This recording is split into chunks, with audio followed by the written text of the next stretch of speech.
সুধা পান করলেন তাদের মানব জীবন শ্রেষ্ঠ জীবনের একমাত্র উদ্দেশ্য ঈশ্বর প্রাপ্তি, তা যেন এই জীবনেই সফল হয়, এই কাতর প্রার্থনা দয়ালের রাঙারাতুল চরণে।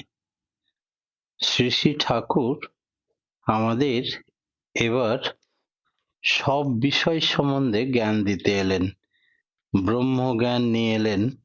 প্রত্যেকটি মানুষের মধ্যে তিনি ব্রহ্মজ্ঞান বিতরণ করলেন। যে বর্তমান সমাজ সেটা ভেঙে পড়েছে, ঘরে ঘরে অশান্তির ঢেউ আছড়ে পড়ছে, এর কারণটাই হচ্ছে বিবাহ সংস্কার, অর্থাৎ সুবিবাহের প্রয়োজনীয়তা কতটা হয়ে দাঁড়িয়েছে বর্তমান সমাজে, এই বিষয়ের উপরে আলোচনা করার জন্য প্রার্থনা করেছিলেন। সেই কারণে আবার বলি যে জনৈক দাদা প্রতুলেম বিবাহে ইচ্ছুক। সে বিষয়ে তিনি অনুমতি চাওয়ার জন্য ঠাকুরকে বললেন, তোমার প্রবৃত্তি ঠাকুরের কাছে নিবেদন করলেন। ঠাকুর বললেন, তোমার প্রবৃত্তি তোমাকে যে কথা বলে তা যদি করো, ভগবানের বিধান তোমাকে রেহাই দেবে না। কিন্তু যদি বিপর্যয়কে আমন্ত্রণ করতে চাও, সে বিষয়ে আমি তোমাকে অনুমতি দিতে পারি কি করে? নিজের অমঙ্গলকে তোমার কাছে প্রিয় হলেও তোমার অমঙ্গল আমার কাছে অসহনীয়। তাই তোমার কাছে তোমার অমঙ্গল প্রিয় হলেও আমার কাছে তা অনুমতি দেওয়া অসহনীয়। আলোচনা প্রসঙ্গে ঠাকুর কথা বলছেন। প্রতিলোমের কোনো প্রতিকার নেই। শ্রী শ্রী ঠাকুর 17/1/1950 সাল আলোচনা প্রসঙ্গে বলছেন, সমগ্র জাতির উন্নয়নে বিধিমত বিবাহ সংস্কারকে অধিকতর গুরুত্ব দিলেন। তিনি বললেন, জন বা জাতির যদি সর্বমুখী উৎকর্ষই চাও, আগে পরিণয় ব্যাপার শুদ্ধ করো যথা সার্থকতায়, নাইলে যা করবে তাতে বিকৃতির হাত এড়োতে পারবে না। শাশ্বতী গ্রন্থে একথা তিনি বলছেন। ছেলে মেয়েদের বিবাহ কিভাবে দিতে হবে সে সম্বন্ধে শ্রী শ্রী ঠাকুর বললেন, বিয়ে ব্যাপারে সবার আগে বর্ণের হিসাব করিস, তার সাথেতেই বংশটিকে বেশ খতিয়ে দেখিস। বংশ দেখে শ্রদ্ধা হলেই স্বাস্থ্য দেখিস কেমন তার, তার সাথে বাজিয়ে নিবি স্বভাব অভ্যাস ব্যবহার। এই সবগুলি সুসঙ্গতি মিলেই যদি যায়, বিদ্যা দেখিস নজর করে কমের ওজন তাই। পারস্পর্যে এইগুলি সব মিলিয়ে দিলে বিয়ে প্রায়ই দেখিস ঠকবি না তুই, মরবি না বিষিয়ে। অনুশ্রুতি গ্রন্থে কথা বলছে। বিয়ে ব্যাপারে আমাদের আর একটা বিশেষ গুরুত্ব দিয়ে দেখতে হবে, যেন পুরুষের আদর্শ ও মৌলিক সংস্কৃতির কুলগত বৈশিষ্ট্য স্বভাব সঙ্গতি যেন নারীর আদর্শ কুলগত বৈশিষ্ট্য স্বভাব সঙ্গতি পরস্পর পরিপূরক হয়, পারিপার্শ্বিক ধারণ গ্রহণক্ষম হয়। নারী ও পুরুষের এই বিষয়ে শ্রী শ্রী ঠাকুর তার অমর লেখনীতে লিখেছেন, পরিণীত হও যেখানে, যেখানে তোমার দেহ মনের বৈধানিক স্বভাব সঙ্গতি পরস্পরের ধারণ ও গ্রহণক্ষম সহযোগী, পোষণ পূরণে সুন্দর দক্ষ প্রসূ হয়ে ওঠে সর্বতোভাবে, আর এতেই হবে উৎকর্ষ মুখর। শাশ্বতী গ্রন্থে একথা বলছেন।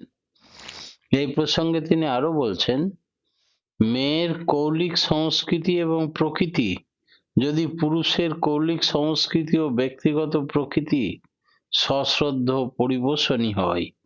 তেমনি পুরুষের কৌলিক সংস্কৃতি ও প্রকৃতি যদি মেয়ের কৌলিক সংস্কৃতি ও প্রকৃতির পরিপূরণই হয়, পারস্পরিক স্ববৈশিষ্ট্য, তাহলে সেইটি হলো পরিণয়নের মূল ভিত্তি।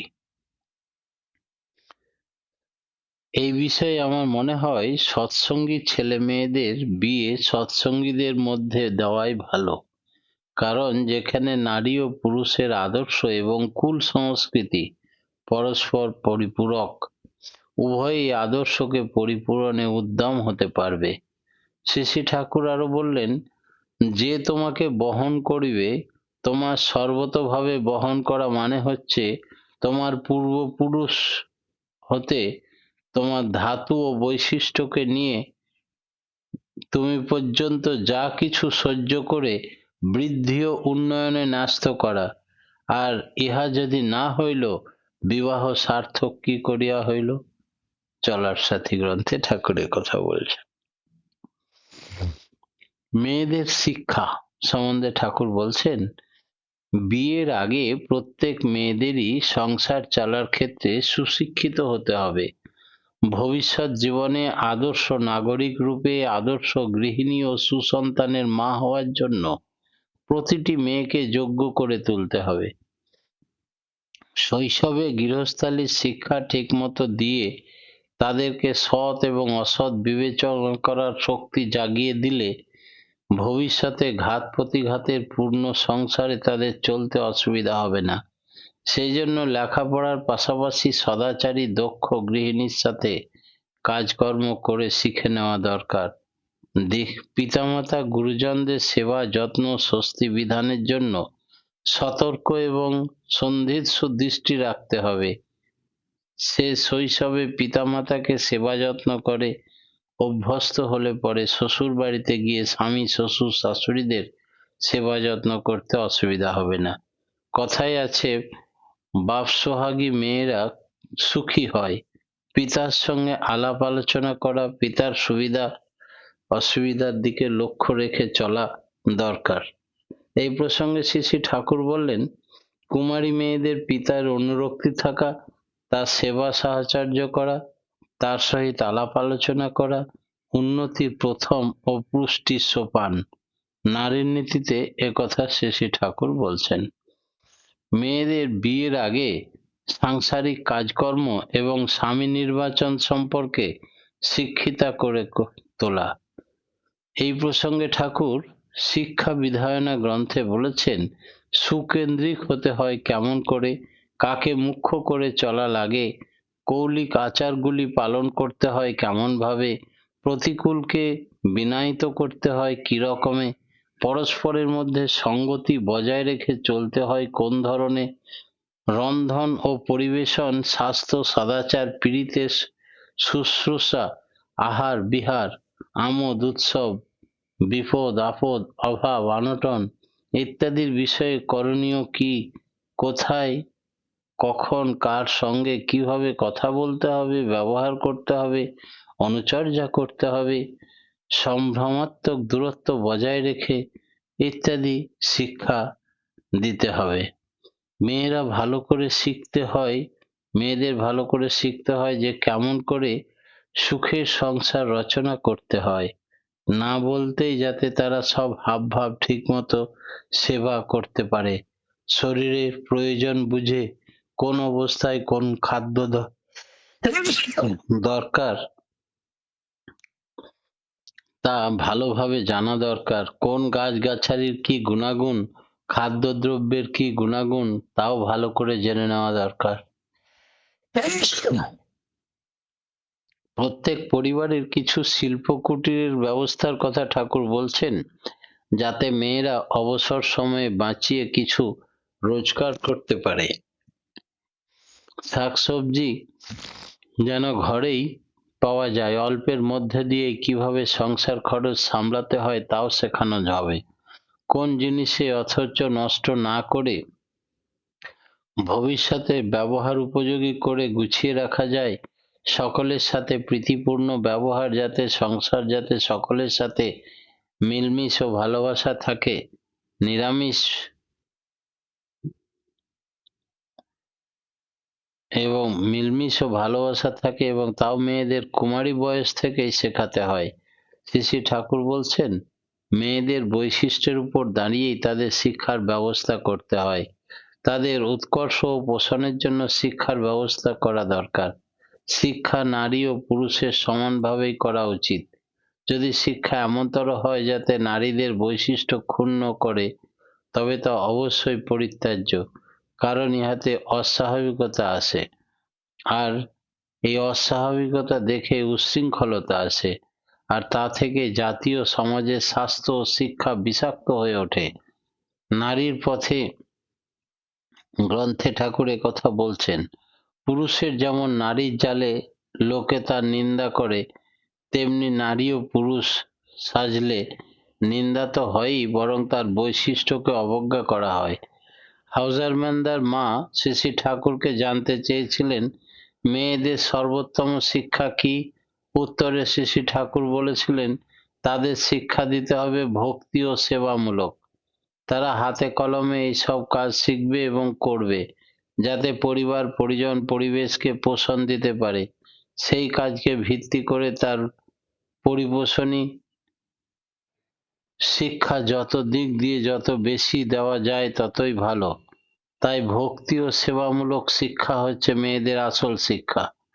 যে যত আলোকপ্রাপ্ত হোক, আর চলা বলা কাজকর্মগুলি তত আলোকদীপ্ত হয়। তার যদি আদর্শ ও স্বামীর প্রতি ভক্তিমতী না হলো, তাহলে তার বৈশিষ্ট্য হয়ে যায় বেলাল্লাপনা। ছেলেবেলা থেকে তাই তাদের পিতামাতার অনুগত থাকা দরকার। শ্রী শ্রী ঠাকুর মেয়েদের শিক্ষা নিয়ে আরো অনেক কথা বলেছেন। তিনি বললেন, জ্ঞাতব্য বিষয় যা, তা ছেলেদের যেমন শিখবে, মেয়েরাও তেমনি শিখবে, তবে তার রকম হবে আলাদা। পুরুষের শিক্ষা হবে পরিপূরণী প্রকৃতি, আর মেয়েদের হবে সেবা পরিপোষণী প্রকৃতি। ওটা যাবে পিতৃত্বের দিকে, এটা যাবে মাতৃত্বর দিকে। মানুষ যাতে ছেলেবেলা থেকেই ভক্তিভাবে ভাবিত হয়, পিতৃভক্তি, মাতৃভক্তি, গুরুভক্তি যাতে বাড়ে, তা বাবা মাকে করে দেখাতে হবে। ছেলে মেয়ের দিকে যেমন ইষ্টভৃতি করাতে হয়, তেমনি মাতৃভৃতি, পিতৃভৃতিও করাতে হয়। মা বাবাকে নিত্য নূতন কিছু দিয়ে খুশি করানোর চেষ্টা থাকলে তাদের প্রতি টান ভালোবাসা বাড়ে। ছেলে মেয়েরা কোনো পরিবেশে গিয়ে মিশছে, তাও মা বাবাকে খেয়াল রাখতে হয়। আবার কেমন ভাবে বর বা বধূ নির্বাচন করতে হয়, তার জন্য তাদের বোধগুলি গজিয়ে দিলে তারা ভুল করবে কমই। প্রাক বিবাহের জীবনে অনেক ছেলে মেয়ে খারাপ সঙ্গে জড়িয়ে জীবনের ভিতটাকেই নড়বড়ে করে দেয়। সেদিকে বাবা মাকে বিশেষ লক্ষ্য রাখতে হবে, যাতে তারা নষ্ট না পায়। আবার ভক্তি, গুরু ভক্তি, পিতামাতার প্রতি ভক্তি থাকলে ছেলে মেয়ে নষ্ট হয় না। বিবাহে গোত্র দেখা উচিত কেন? এক দাদা শ্রী শ্রী ঠাকুরকে জানতে চাইলেন, গোত্র মানে কি? শ্রী শ্রী ঠাকুর বললেন, গোত্র মানে হচ্ছে অ্যাকুইজিশন, এর সাধনার ধারা। স্কুলের ছেলে দিয়ে হাতে পারে, শিষ্য দিয়েও হতে পারে। যেমন সংহিতায় আছে son by birth, son by culture. তাই সুবিবাহের জন্য দেখা যায় যাতে পাত্রপাত্রীর গোড়া ঠিক আছে কিনা, মিলছে কিনা, কনে যেন বরের পরিপূরক হয়, রাজ্যটক মিল হয়। জোড়া না মিললে স্বামী স্ত্রী পরস্পরের মধ্যে শ্রদ্ধা ভক্তি হারা হয়। তাই সন্তান সন্ততিতে হয় খেয়ালি, দুর্বল মস্তিষ্ক। এই জোড়া মেলানোর ব্যাপারে কিন্তু জোটক মেলানো ব্যবস্থা ব্যাপারে কিছু সূত্র বা দিক আছে, যার মধ্যে গোত্র একটি গুরুত্বপূর্ণ দিক। গো শব্দের অর্থ উৎপত্তি, গম ধাতু থেকে, তার মানে গতি। আর ত্রয় হলো ত্রয়ী ধাতু, মানে ত্রাণ করা। তাই গোত্র মানে বংশধারা বা গতি, যার মাধ্যমে বংশের স্মরণীয় পিতৃপুরুষ বা ঋষিকে স্মরণ করা হয়। তিনি বংশের লোকবরেণ্য, পথপ্রদর্শক, অবলম্বন স্বরূপ ছিলেন। গোত্রের পরিচয় বংশধারা ও শিষ্যধারার মাধ্যমে ওই ঋষির ঔরসজাত সন্তানগণ ওই গোত্র নাম ব্যবহার করেন। আবার যে সমস্ত শিষ্যরা ঋষির কাছে বিদ্যা শিক্ষা করত, তার অনুশাসনে জীবন নিয়ন্ত্রণ ও পরিচালনা করত, তাকে গুরুপদে বরণ করে সেবা তপস্যা করত, এইভাবে গোত্রপিতার নামে বংশ পরিচয় দিত। এইভাবে বংশজাত সন্তান ও কৃষ্টিজাত সন্তান বা শিষ্যরা উভয়ে একই গোত্র নামে পরিচিত হয়েছেন। এই গোত্র মানে একই বংশ, রক্ত বা কৃষ্টি সমরক্তে বিবাহ হলে ভাই বোনের সম্পর্ক হয়ে যায়। বিজ্ঞানের ভাষায় বলা যায়, একই ধরনের শক্তিগুলি পরস্পরকে বিকর্ষণ বা ধাক্কা দিলে সরিয়ে দেয়, কিছুতেই একে অপরকে আঁকড়ে ধরতে পারে না। যেমন দুইটি পজিটিভ শক্তি বা নেগেটিভ শক্তি পরস্পরকে বিকর্ষণ করে, কোনো মতেই আকর্ষণ করে না, তেমনি ভাবে একই গোত্রের নারী পুরুষের যোনি রজ এ কখনোই সঙ্গতিপূর্ণ হয় না। তাদের মিলনে সন্তানদের মধ্যে অসঙ্গতি হবে, চরিত্রে, ব্যবহারে, মনে, কর্মে। স্বগোত্রে বিবাহ উদ্ভূত সন্তান কখনো ভালো হয় না। আর স্বগোত্রে বিবাহ মানেই একই ধরনের দুইটি শক্তির মিলন, তা সবসময়ই অশুভ। সেই জন্য ঋষিরাও স্বগোত্রে বিবাহকে নিষিদ্ধ বলেছেন। ঋষির বিধানে কেউ যদি জ্ঞাত বা অজ্ঞাতসারে স্বগোত্র বিবাহ করেই ফেলে, তবে সেটা বিবাহ বলেই গণ্য হবে না। এই ধরনের বিবাহ শাস্ত্রে ভুলবশত হয়ে গেলেও সেক্ষেত্রে ওই স্ত্রীকে মাতার ন্যায় প্রতিপালন করবে। এটা বোধোদয়ন শাস্ত্রে উল্লেখ আছে। অর্থাৎ সেখানে তাদের দৈহিক মিলন বা সন্তানাদি হবে না। আধুনিক জেনেটিক বিজ্ঞান আজ বলছে, সমগোত্রে বিবাহ হলে জাতক সন্তানের মধ্যে জন্মগত রোগ ও বিকৃতির সম্ভাবনা অধিক। স্বগোত্র বিবাহ হলে স্বামী স্ত্রীর মধ্যে পারস্পরিক শ্রদ্ধা, ভক্তি, প্রীতি থাকলেও পুরুষের বীজ ও নারীর রজ সমশক্তি হওয়ায় সুসমন্বয়ী হয়ে দানা বাঁধতে পারবে না। তাদের সন্তান সুলক্ষণযুক্ত, প্রতিভাবান হলেও কোনো কোনো ক্ষেত্রে কিছুটা খুঁত থেকে যায়। রক্তের নৈকট্য হেতু উৎকর্ষ লাভের থেকে বঞ্চিত হয়। বেশিরভাগ ক্ষেত্রেই সন্তান রোগগ্রস্ত, অল্পায়ু, খর্বাকার, কম বুদ্ধি সম্পন্ন ও জড়বুদ্ধি সম্পন্ন, এমনকি বিকলাঙ্গও হতে পারে। এই জন্য এই বিবাহ শাস্ত্রসম্মতভাবে নিষিদ্ধ। শ্রী ঠাকুর বলেছেন, স্বগোত্রে বিবাহ হলে ইকুয়াল অ্যান্ড অপোজিট, তুল্য অথচ বিপরীত ধর্মী হলো না। একটা আর একটা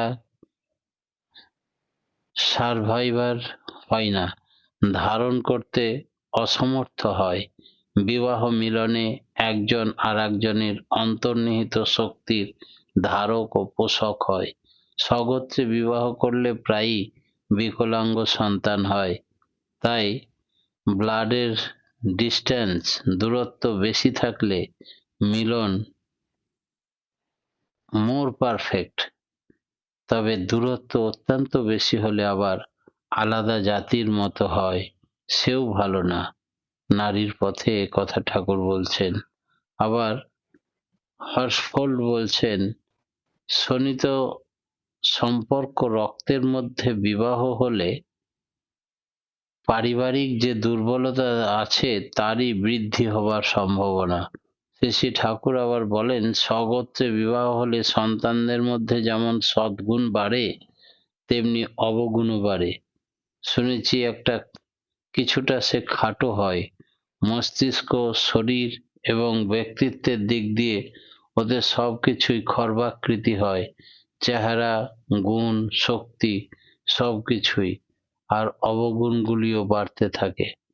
খুব আশ্চর্যের কথা এই যে কিছু অর্থলোভী পুরোহিত স্বগোত্র হলে নিজের গোত্র দিয়ে বিবাহ দিয়ে দেয়, আবার বলে মামা দান করলে মামার গোত্র প্রাপ্ত হয়ে বিবাহ দিয়ে দিলাম। এগুলো মহাপাপ। গোত্র কি কোনোদিন বিনিময়ে বদলানো যায় নাকি?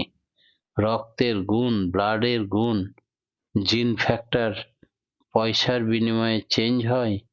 আবার বিভিন্ন বর্ণের মধ্যেও একই গোত্র থাকে। কোথাও রক্ত বৈশিষ্ট্য ঐক্য, কোথাও কৃষ্টি বৈশিষ্ট্যের ঐক্য। তাই অসবর্ণ অনুলোম বিবাহেও স্বগোত্র নিষিদ্ধ। এখন অনেক ক্ষেত্রেই ভিন্ন গোত্রের পাত্রপাত্রী পাওয়া যাচ্ছে না বলে অনেক বাবা মা খুঁজে হয়রান হয়।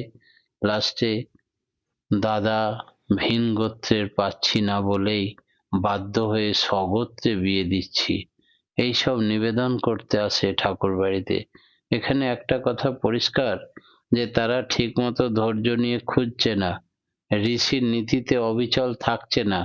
পাচ্ছি না বলে স্বগোত্রে বিয়ে দিয়ে বংশটাকে শেষ করবেন। আসলে তারা মনে হয় স্বগোত্রে বিবাহের কুফল ঠিক মতো জানে না।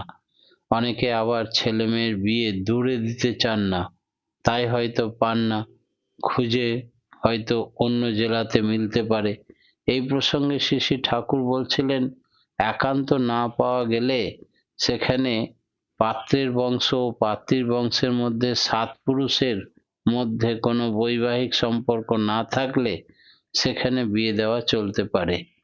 মেয়েদের বর মনোনয়নের উপযুক্ততা এবং অভিভাবকদের দায়িত্ব।